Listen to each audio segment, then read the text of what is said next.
Good morning students. Previous video में हमने discuss किया था कि व्हाट इज़ वाटर, वाटर क्या है, क्यों हमारे लिए वाटर इम्पॉर्टेंट है।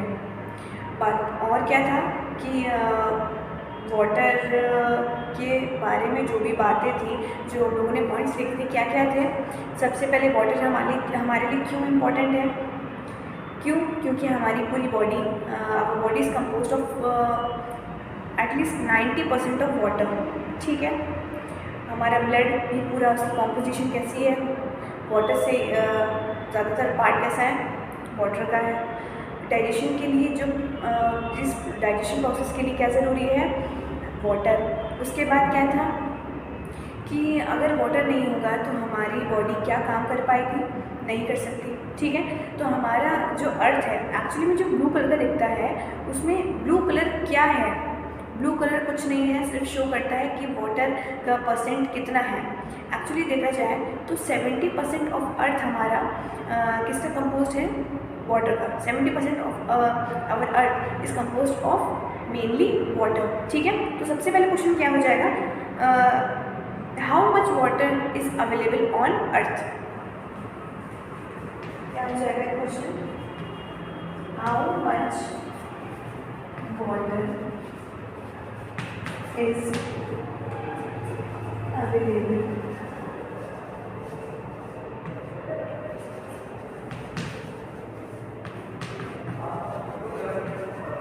how much water is available on earth। इसका जो आंसर है वो क्या हो जाएगा, क्या है क्वेश्चन। ठीक है, इसका आंसर क्या हो जाएगा, 70% of the earth surface is covered with water. क्या है, जो हमारी अर्थ है उसका 70% जो पार्ट है वो किसका कंपोज है, जो ब्लू कलर में नज़र आता है वो क्या है, 70% ऑफ वाटर। ठीक है, उसके बाद क्या हो जाएगा, almost all the water the earth contain in the seas, oceans, ponds, lake, ice caps and ground water. जो भी वाटर प्रेजेंट होता है अर्थ में वो कहाँ कहाँ होगा, जैसे कि नदी है, तालाब है, पॉन्ड्स हैं, लेक्स हैं, झील हैं, और उसके बाद जो ग्राउंड वाटर है वो तो फिर है ही। ठीक है, तो इसमें आंसर क्या हो जाएगा, 70% of the earth surface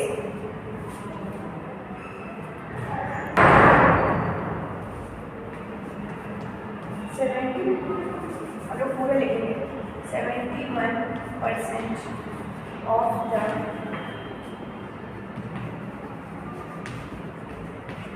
70% of the earth surface is covered by the water,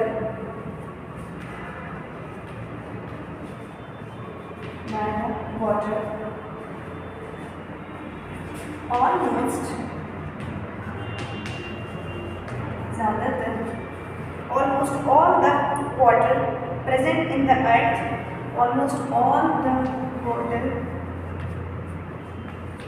present on the earth, almost all the water present on the earth is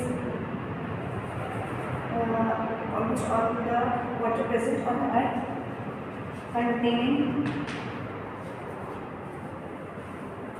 in the किसमें जो भी वाटर है कहाँ होगा, पॉन्ड्स, लेक्स। ठीक है, और कहाँ हो सकता है, rivers, ponds, lakes, rivers, oceans, ice caps and last क्या हो जाएगा, ग्राउंड वाटर।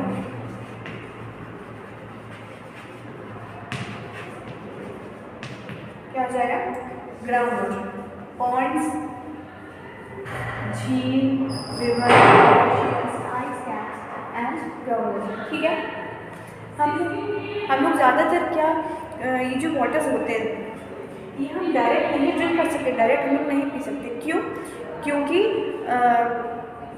ये इम्प्योर होते हैं। हमें पानी पीने के लिए वाटर ड्रिंक करने के लिए कैसा होना चाहिए, पानी प्योर होना चाहिए, साफ होना चाहिए। तो हम क्या करते हैं, जो ग्राउंड वाटर होता है इन सबको पहले क्या करेंगे, हम प्योर करते हैं। ठीक है, we should pure these kinds of water, ठीक है।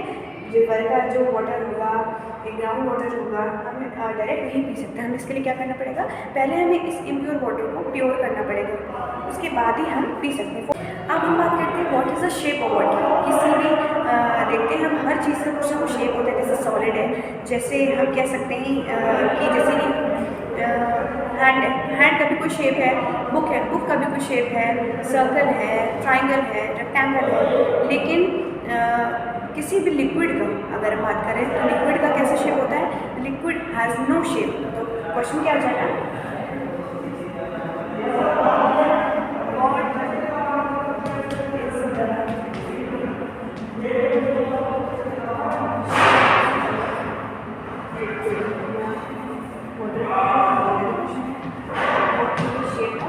क्या हो जाएगा, इसका आंसर हो जाएगा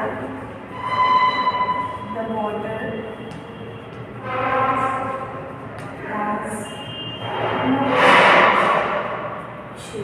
वाटर का या किसी लिक्विड का कोई शेप नहीं होता है। उसे हम जिस भी कंटेनर में, जिस भी बकेट में, जिस भी सर्कल वाले किसी में भी हम जब फिट करेंगे तो वो उसी चीज़ का शेप ले लेगा। जैसे हम मान लीजिए अगर ये कोई हमारे पास क्या है, हमने इसमें अगर लिक्विड फिल कर दिया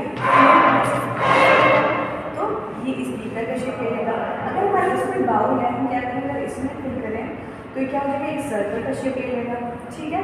अगर हम कहें कोई रेक्टेंगल वाला हमारे पास ग्लास है, क्या करें उसमें अगर हम वाटर फिल करेंगे तो ये किसका शेप लेगा, रेक्टेंगल का शेप ले लेगा। तो लिक्विड का अपना कोई यूनिक शेप नहीं होता है, जैसे कि सॉलिड्स में होता है, ठीक है।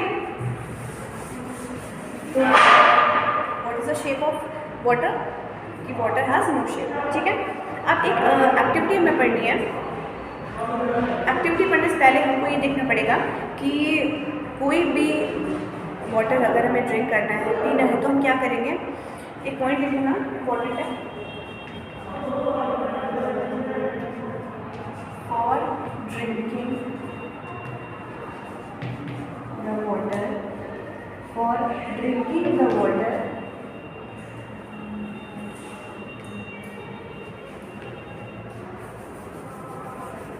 वी शुड, हमें क्या करना चाहिए, we should clean or we should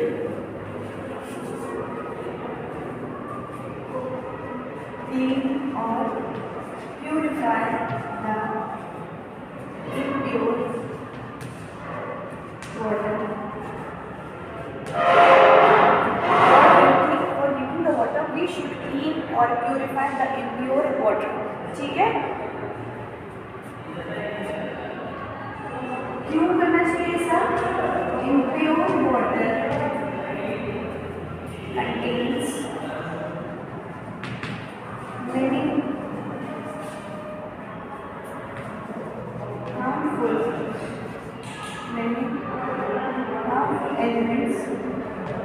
many harmful elements,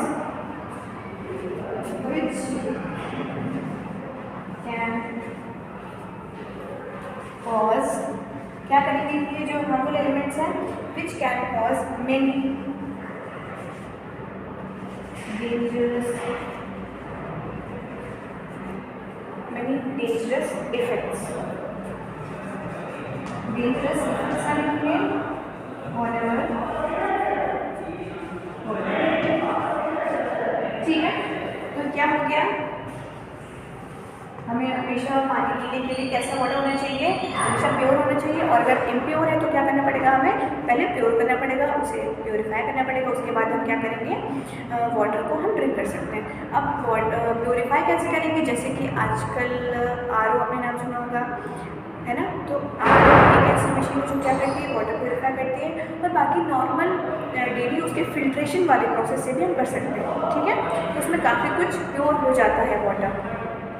और आप लोगों का होमवर्क ये रहेगा कि आज हमने बताया है आपको अपने टेक्स्ट बुक से कुछ डेफिनेशन, जैसे वाटर का आपने लिख ही लिया होगा, जैसे आज हमने पढ़ा था कि जो क्वेश्चन हमने करे थे आप लोगों को अपने फेयर नोटबुक में ही नोट करना है, ठीक है।